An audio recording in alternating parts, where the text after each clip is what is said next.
Hi welcome to my channel. Telangana రాష్ట్రంలో ఇందిరమ్మ ఇల్లు కొత్త రేషన్ కార్డుల కోసం ఎంతో మంది ప్రజలు వెయిట్ చేస్తున్నారు. ఆ ప్రజల కోసం ఒక అప్డేట్ అయితే రావడం జరిగింది. ప్లీజ్ అండి, చాలామంది వీడియో చూస్తున్నారు బట్ లైక్ చేయట్లేదు. ప్లీజ్ వీడియోని లైక్ చేయండి, ఛానల్ని తప్పకుండా సబ్స్క్రైబ్ చేసుకోండి. నేను అందరిలాగా ఈరోజు వస్తాయి రేపు వస్తాయి లిస్ట్ వచ్చింది అట్లా మాత్రం చెప్పను. గవర్నమెంట్ ఏం చెప్పింది అది మాత్రమే నేను చెప్తాను. సో ఇందిరమ్మ ఇల్లు కొత్త రేషన్ కార్డుల గురించి అయితే అప్డేట్ ఏంటి అనేది చూద్దాం. 4 స్కీమ్లు వేర్వేరుగానే ముందు రైతు భరోసా, ఇందిరమ్మ ఆత్మీయ భరోసా నిధులు జమ, ఇప్పటికే 1 ఎకరా ఉన్న రైతులకు పెట్టుబడి సాయం జమ, నిరంతర ప్రక్రియగా రేషన్ కార్డులు, ఇందిరమ్మ ఇల్లు. చూడండి, మనకు గత నెల 26వ తేదీన 4 పథకాలైతే గవర్నమెంట్ స్టార్ట్ చేయడం జరిగింది. రైతు భరోసా, ఇందిరమ్మ ఆత్మీయ భరోసా, రేషన్ కార్డులు, ఇందిరమ్మ ఇండ్లు. అయితే వీటి 4టిని ఒక్కొక్క గ్రామాన్ని ఎంచుకొని గ్రామంలో అందరికీ 4 పథకాలు పంచిపెడదాం అనుకుంది. బట్ ఇలా చేయడం వల్ల ఏమవుతుందంటే టైం వేస్ట్ అవుతుంది, అధికారులు లెక్కలు తేల్చుకోలేకపోతున్నారు. సో సులువుగా పూర్తయ్యే పథకాలను ముందుగా అమలు చేసి మిగతా వాటిని తర్వాత పూర్తి చేయాలని నిర్ణయం తీసుకుంది. ఈ మేరకు జిల్లా కలెక్టర్లకు స్పష్టమైన ఆదేశాలు జారీ చేసింది. అంటే సులువుగా పూర్తయ్యేవంటే ఏంది? రైతు భరోసా, ఇందిరమ్మ ఆత్మీయ భరోసా. రైతు భరోసా, ఒక రైతుకి ఎన్ని ఎకరాల భూమి ఉంది, ఎవరికి భూమి లేదనే లెక్క గవర్నమెంట్ దగ్గర ఆల్రెడీ క్లియర్గా ఉంది కనుక ముందు రైతు భరోసా, ఇందిరమ్మ ఆత్మీయ భరోసా పైసలు అయితే మీ అకౌంట్లలో వేస్తామో, ఈ మిగతా 2 రేషన్ కార్డులు, ఇందిరమ్మ ఇండ్లు అనేది చెక్ చేసి ఇవ్వవలసిన ప్రక్రియ. కొన్ని లక్షలలో వస్తున్నాయి అప్లికేషన్స్ కనుక ఇవి నిరంతర ప్రక్రియ, ఇది ఇప్పుడే ఇవ్వలేము. రేషన్ కార్డులు, ఇందిరమ్మ ఇండ్లు అనేది చెక్ చేసుకుంటా ఇస్తామని చెప్తుంది. ఇక్కడ చూడండి, ఈ నెల మొదటి వారంలో అంటే ఈరోజు ఆల్రెడీ మనకు 9th కదా, నెక్స్ట్ వీక్ నుంచి ప్రతి గ్రామానికి షెడ్యూల్ వేసి మార్చి 31 వరకు అన్ని గ్రామాల్లో పూర్తి చేయాలని ప్లాన్ చేసుకున్నారు. అయితే పంచాయతీ ఎన్నికలు నిర్వహించాలనుకోవడం, ఒక్కొక్క గ్రామం చేయడం సమయం వృధాతో పాటు అంత సులువుగా లేదనే అభిప్రాయానికి అధికారులు వచ్చారు.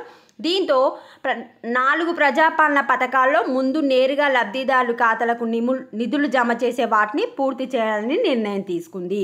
సో ఇప్పుడైతే మీకు ఇందిరమ్మ ఇల్లు రేషన్ కార్డులు అయితే వెరిఫై చేయరు. మీకు రైతు భరోసా, ఇందిరమ్మ ఆత్మీయ భరోసా యొక్క పైసలు అనేది డైరెక్ట్ మీ అకౌంట్లలో పడిపోతాయి. గతంలో ఇచ్చినట్టుగానే ఎకరా, 2 ఎకరాలు, 3 ఎకరాలు ఇలా విడతలుగా వారిగా ఇవ్వాలని నిర్ణయం తీసుకుంది. అందులో సోమవారం లేదా మంగళవారం 2 ఎకరాల వరకు రైతు భరోసా ఇవ్వనుంది.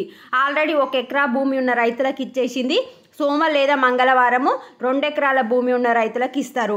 అదే సమయంలో ఇందిరమ్మ ఆత్మీయ భరోసా కూడా ఇచ్చేస్తారు.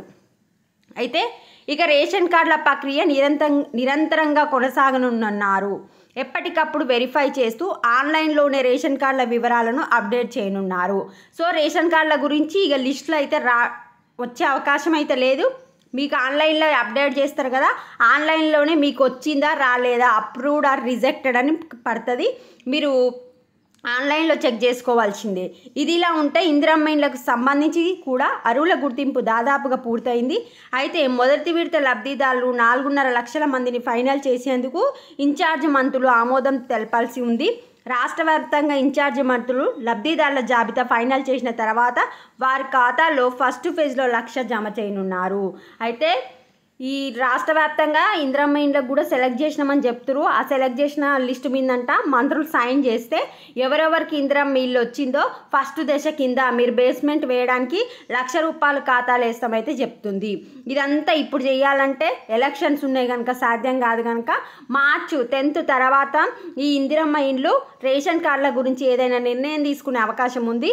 ఇప్పుడైతే లేదండి, నేను చెప్తున్నా కదా. ఫస్ట్ సోమవారం లేదా మంగళవారము రైతు భరోసా, ఇందిరమ్మ ఆత్మీయ భరోసా అయితే పడుతుంది. రేషన్ కార్డులు అయితే ఇక ఆన్లైన్లోనే చూసుకోవాలి. ఇందిరమ్మ ఇండ్లు అయితే కొంచెం టైం పడుతుంది, కొంచెం టైం పడుతుంది. ఈ మంత్రులు సైన్ చేయాలి అంటే ఇప్పుడు ఎలక్షన్ సీజన్ కనుక సైన్ చేసిన తర్వాత ఎవరెవరికి వచ్చింది అనేది వాళ్ళ అకౌంట్లో 1 లక్ష రూపాయలు వేస్తామని చెప్తుర్రు. సో ఇంకా హైదరాబాద్లో మరి వార్డు సభలు ఎప్పుడు అనేది అయితే క్లియర్గా అయితే చెప్పలేదు. మళ్ళీ ఏమైనా అప్డేట్ వస్తే గవర్నమెంట్ నుంచి మీకు అప్డేట్ చేస్తాను. ప్రస్తుతం అయితే రైతు భరోసా, ఇందిరమ్మ ఆత్మీయ భరోసా. వీడియోని లైక్ చేయండి. Thanks for watching.